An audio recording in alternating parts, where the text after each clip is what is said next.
They're coming on the air right now with the breaking news that the pioneering musician Prince has died at the age of 57.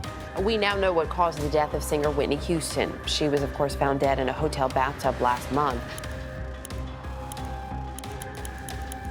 For a while now, Katt Williams has been Hollywood's resident whistleblower, exposing hidden secrets about celebrities in the industry. Despite the skeptics wanting to discredit him, many of the things that he has said have turned out to be spot on. Remember all those famous interviews of his predicting the downfall of top people in the industry that later turned out to be true? This guy has shown that he cares very little about what is said about him and has proved numerous times that he isn't afraid to tackle tough topics. Now he's back with another bombshell. This time, it's something no one saw coming.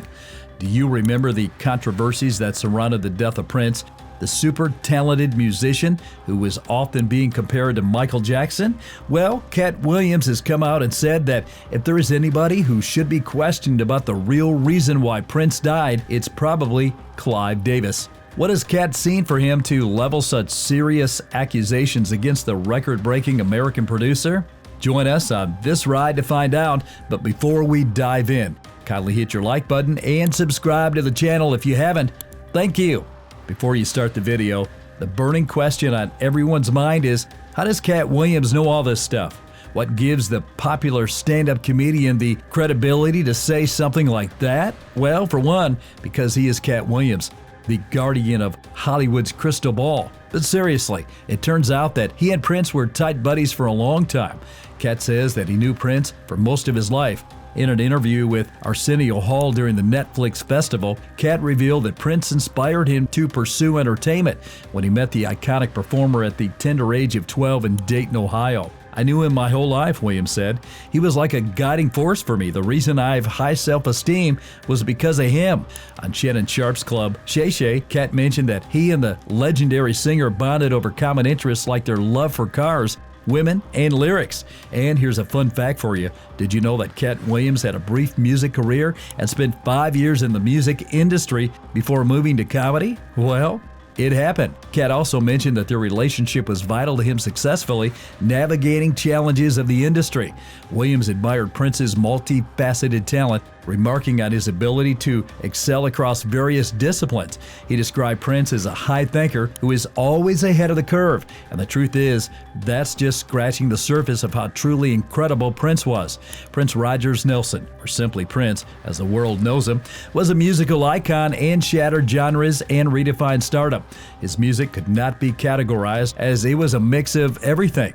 He blended funk, jazz, rock, R&B, pop, and even a touch of gospel. This unique fusion created a sound that was both innovative and undeniably catchy. Some of the hit albums that Prince produced were Purple Rain, When Doves Cry, 1999, and the infamous Sign of Times, a true multi-instrumentalist.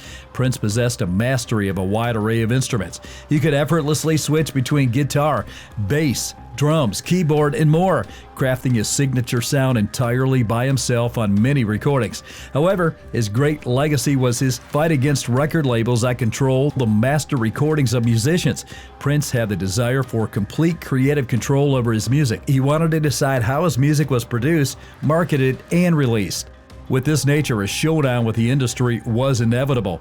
He was known for his popular early 1990s fight with his record label, Warner Brothers. The feud started when Warner Brothers wanted him to release one album each year, which didn't sound right to Prince. He preferred to release music anytime he wanted to.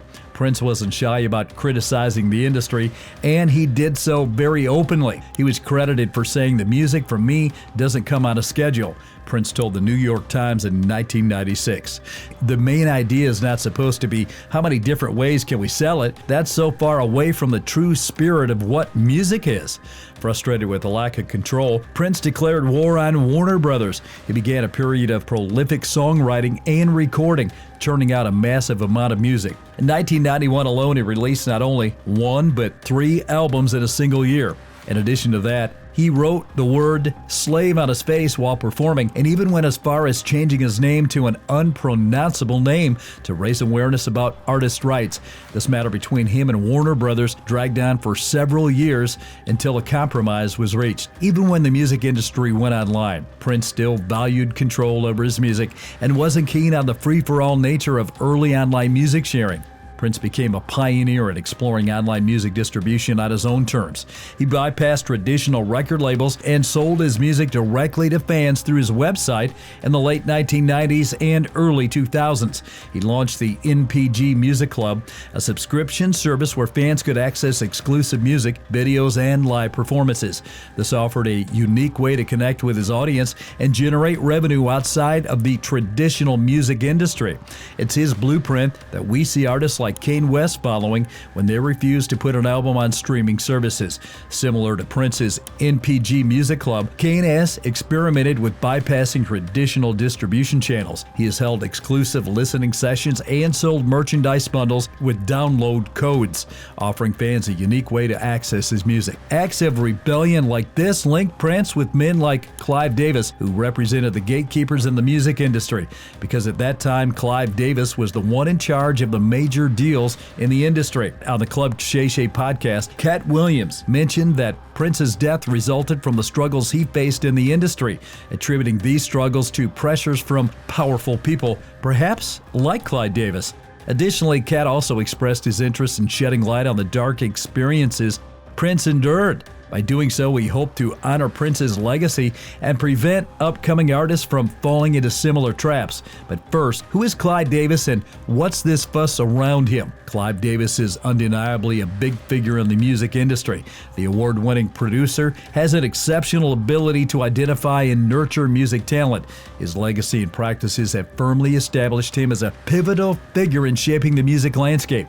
From the late 60s to the early 70s, Clive was the president of Columbia Records and was responsible for the signing of numerous artists who went on to achieve significant success, like Whitney Houston, Barry Manilow, Patti Smith, Kenny G, and Sarah McLachlan.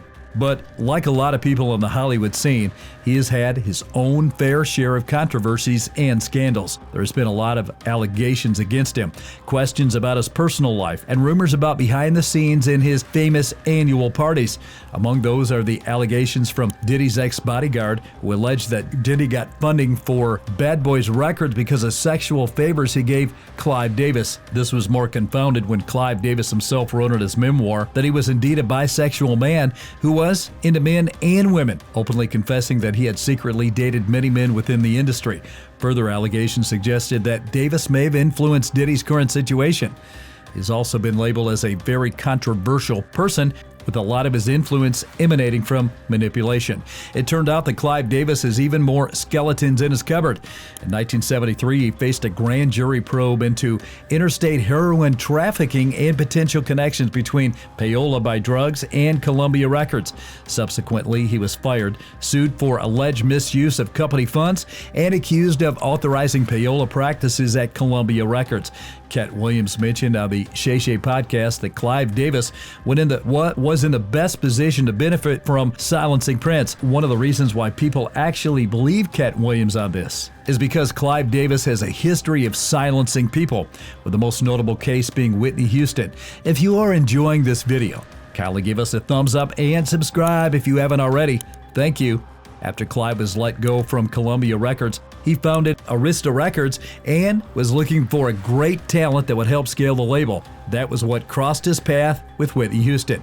He became her mentor and champion, helping her craft a nice image and appeal to the world. Under Davis' guidance, Whitney became a global superstar. Her albums, including Whitney Houston and Whitney, shattered records, selling millions of copies worldwide.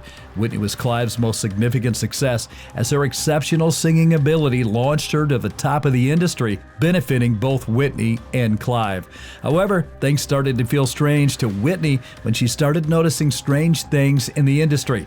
Darkness began to creep in her. In a 2002 interview with Diane Sawyer, she talked about the challenges she was having to go through and the persona struggles she was facing, letting people in on the hidden and dark aspect of the industry. She also opened up on her addiction to drugs. And a lot of times when she appeared in public, she appeared uneasy and very cautious at times, revealing to her fans that she felt a sense of inner conflict and acknowledged struggles with personal demons. She said, "I think I kind of reverted back as I got older and said, well, I'm just going to party, you know? It was kind of a rebel in me." When she was asked why she didn't show up for the tribute to Clive Davis after she was forced out of Arista Records, she hinted that they had issues with each other. In addition to that, she mentioned she had disagreements with her and Clive Davis about how she thought they were building a conspiracy against her, which was making her vulnerable. The insane thing was that the public didn't believe her then. Instead, they used her past struggle with addiction to discredit all her claims. The news of her death sent shockwaves to the industry. It's quite a heartbreaking loss, considering what she mentioned years before in that interview. Her ongoing battle with addiction and health issues cast a shadow over her career until it reached an irreversible tipping point. On February 11, 2012, the world was thrown into mourning when the news that Whitney had died surfaced. It was on the day before the 2012 Grammy Awards, and several big names in the industry, including Whitney and her family and friends, gathered in Los Angeles at the Beverly Hilton Hotel in preparation for the main event. As part of the tradition, Clive Davis was hosting his usual annual pre-Grammy party. On that fateful day, Houston's assistant, Mary Jones, dropped off Houston's dress on the bed and briefly left the room to run errands. When she returned just minutes later, she found Houston unconscious and face down in a water-filled bathtub. What happened in those few minutes remains a mystery. Houston was later pronounced dead that day. After investigation, police revealed that they found an open champagne bottle and a spoon with a white crystal-like substance near Whitney Houston. When paramedics arrived, Whitney was unresponsive. They performed CPR for about 20 minutes but declared her deceased. Various medications, including an antidepressant, a muscle relaxant, and an allergy medication, were discovered in her system during the autopsy. The results indicated that Houston died as a result of heart disease and accidental drowning. It was also revealed that Houston had a mild case of emphysema, contributing to the gradual loss of her powerful voice.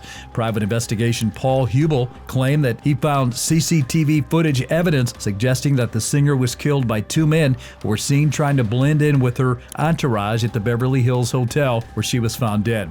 While Houston's body was being discovered and investigated, Clive Davis' party was still going on in the same building. People who were at the party described it as being divided, with some people grieving and others still having fun. It's quite insane to think that someone who is like a mentor to Whitney would still be having a party even after hearing she had just passed. It seemed to fans that it was only someone who knew that it was going to happen that could have acted that way. This tragic event added to the controversy surrounding Clive Davis. Katt Williams, in his decisions, implied that figures like Davis had a vested interest in maintaining their power and influence. Even at the cost of silencing major artists, including his dear friend Prince, his death was quite similar to Whitney's. The singer was only 57 years old when he was discovered alone and unresponsive in the elevator at his Paisley Park studio compound on April 21, 2016.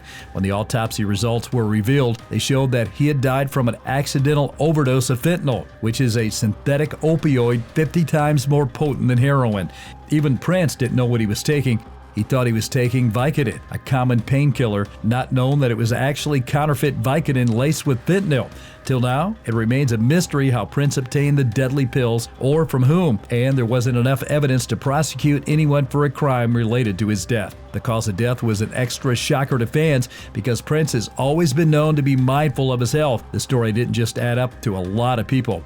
Music producer L.A. Reid, who appeared to have a close relationship with the superstar, said that his sudden death was frightening, especially given his consciousness over his health. He was a vegan. He didn't drink alcohol. I didn't know of him using drugs. He worked out. That also really concerned me because it made me think that, wow, you mean you do all these things to take care of yourself and you die so young? Reid said, right? What I know is that he was really health conscious. He was a vegan. He didn't abuse alcohol. He also said that in private conversations, Prince had communicated about how he believed that elevators were instruments of the devil. This idea appears in the 1984 song Let's Go Crazy, where he described elevators as forces trying to drag people down. He sang about fighting this by pressing a higher floor button, representing his resistance against these negative influences. For Prince to now be found dead in an elevator just seemed more than just a coincidence to me.